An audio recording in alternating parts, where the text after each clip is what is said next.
What's going on? Dylan Conrad, DC Fitness. Today I'm going to talk to you guys about how to lose 2 to 3 pounds per week without logging your food. Before I get into that, if you're watching this on YouTube, first of all, I apologize for the wires behind me. It looks like a freaking Radio Shack in here. But turn notifications on, like, subscribe, comment. If you're listening to this on iTunes, Spotify, like, subscribe, comment. All helps the algorithm. More people I can help. Better off everyone's going to be. So I want to talk to you guys about how to lose 2 to 3 pounds per week without having to log your food. And, I come from a place where logging your food is going to be the most effective and it's going to give you the most insurance of a way of losing body fat. Is it the only way? No. And you can actually use other ways to lose 2 or 3 pounds. And I'm going to go through that in the step-by-step process here. So this is basically for people, if you're listening to this and you're one of my metabolic mamas, you're typically under eating, right? And so we have to get you eating more. So this would not be for you. But if you are overeating, this is a great strategy for you. I first came across mindful eating back in 2012, and since then I've developed the phasic instinctual eating method.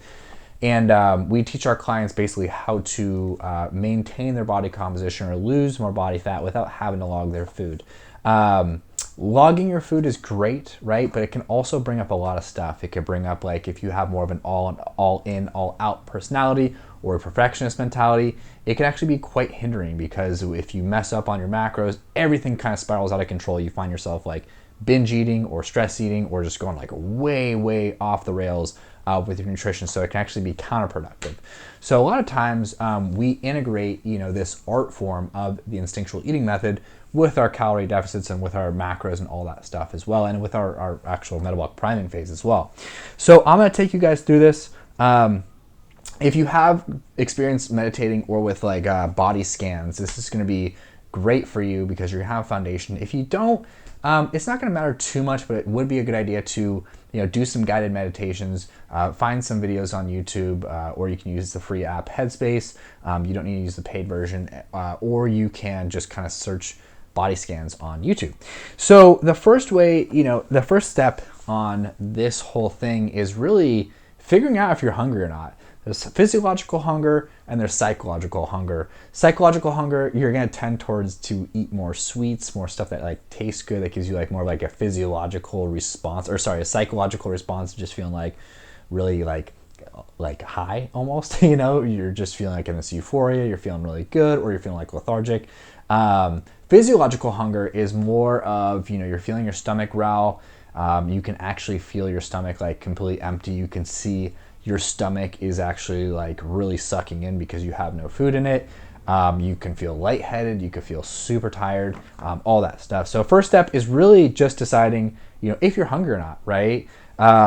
Lose the idea and the concept of, meal times, like I have to eat breakfast, lunch, and dinner, snack. No, you just need to figure out if I'm hungry or not and then eat, right? Doesn't need to be at a specific time, or, breakfast, lunch, dinner, snack. Number 2 is to clear all the distractions. So a lot of times we eat while we're watching TV, or we are on YouTube, or looking at social media, and it's very distracting. Why it's so important to not be distracted while you eat is because you have no connection to your stomach while you're eating. You're kind of just eating mindlessly, which is going to cause you to overeat, and it's not going to be a good thing. So clear all the distractions. You can still obviously sit at a dinner table and have a conversation with your significant other, your family. That's not a distraction, but things that you're like really just going to be zoned out, work, social media, that type of thing.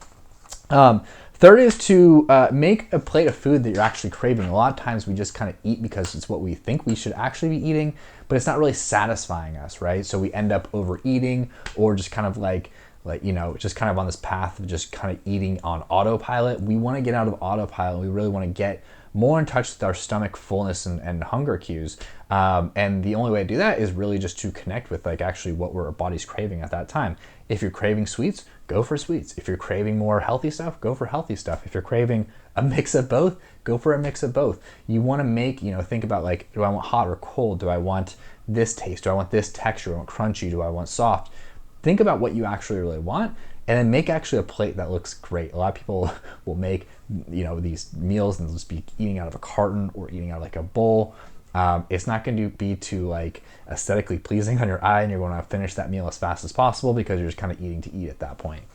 Number 4, focus all your attention on your stomach. Okay, I'm not talking about like the external, right, your belly. I'm talking about the actual organ, right? And when we focus all our attention on that, what we're going to do is the next step is really just assess how empty or full that is. You know, a lot of times we're hungry and we're like, okay, let me put my mind in my stomach and kind of just see and assess where that fullness level is. You want to think of your stomach as a gas tank, right? What percent fullness is it at?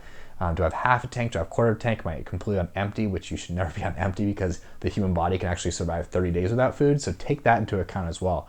But once you get to, you know, if you're kind of like just assessing where you're at, it's going to be subjective. And, you know, you typically just want to start when you feel like that, you know, your stomach is empty enough to where you want to fill it up with some of food and you want to get it to, you know, whatever you want to get it to.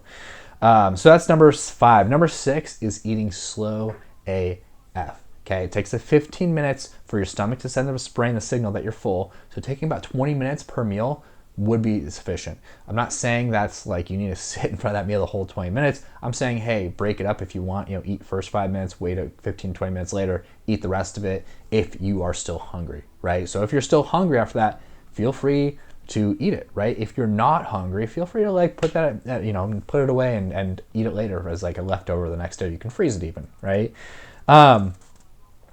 Each time you swallow food, you know, think about your stomach as a gas tank. So I'm swallowing food. Okay, where's my stomach at percentage-wise? Da-da-da, okay? And this will obviously get more second nature. You don't have to like physically think every single time you swallow food. It'll become more second nature so you can assess while you're doing other things and get more skillful. As you get more skillfulness, you can add more distractions back in. Just be more intuitive, more, what's the word I'm looking for? More purposeful with it when you are adding these things, these distractions back in of actually making sure that you still have that connection with your stomach. The last thing is you're going to notice you're eating a lot less food than you were in the past. You're going to find you want to eat until you're satiated, not completely full. You don't want to fill your stomach up to 100%. You don't want to go to like 120, 150%. You want to actually like, you know, and when you take that first bite and you swallow, you're going to notice like, okay, it's like a lot fuller than it ever has been. And this is going to put you in a caloric deficit without having to put you on, you know, food logging or anything like that. So that's how you do it. You know, just remember, this isn't supposed to be perfect. You're supposed to mess up. You're going to fly off the rails sometimes. You're going to stress eat. You're going to comfort eat. You're going to binge sometimes. This is just supposed to get better and better and better over time. It's never going to be completely cured, right? There is no cure, right? The cure would be rewiring your complete brain, which just isn't possible. So yeah, hope this helps. The goal is progress, not perfection. Love y'all. Have a great rest of your day, whatever day you're listening to this on. And I'm Dylan Conrad, DC Fitness. Rock and roll.